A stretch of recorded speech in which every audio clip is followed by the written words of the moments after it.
दूर उस आकाश की गहराइयों में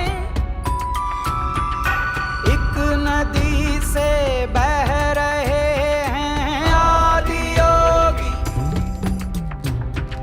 शून्य सन्नाटे टपकते जा रहे हैं,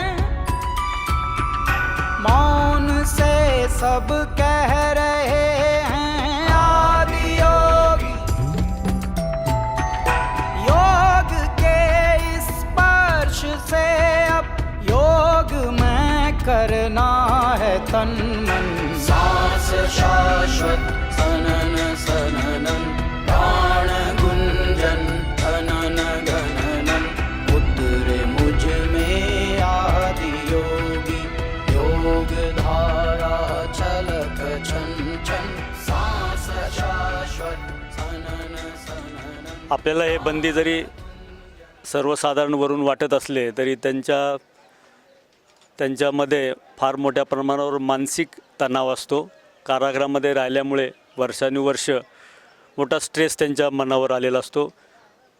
त्यामुळे या स्ट्रेस कमी करण्यासाठी हा योगाचा जो उपक्रम आहे नियमित केल्यामुळे त्याचा चांगला लाभ होतो। बंद्यांचा मानसिक संतुलन चांगल्या प्रकारे राहण्यास यामध्ये मदत होते। आणि ह्या वर्षी जसं सगळ्या नागरिकांसाठी योग अभ्यास गरजेचा आहे, तसंच जेलमध्ये जे कैदी असतात त्यांच्यासाठी योग तेवढाच गरजेचा आहे। त्याच्यामुळे आपण इथे आज योगाभ्यास घेतला आणि ह्याबद्दल मी येरवडा सेंट्रल प्रिझनचं ॲडमिनिस्ट्रेशन, संपूर्ण ॲडमिनिस्ट्रेशनचे खूप खूप आभार मानतो की त्यांनी आम्हाला ही संधी दिली, जेणेकरून आपण सर्व नागरिकांपर्यंत योगाभ्यास नेऊ शकतो। धन्यवाद।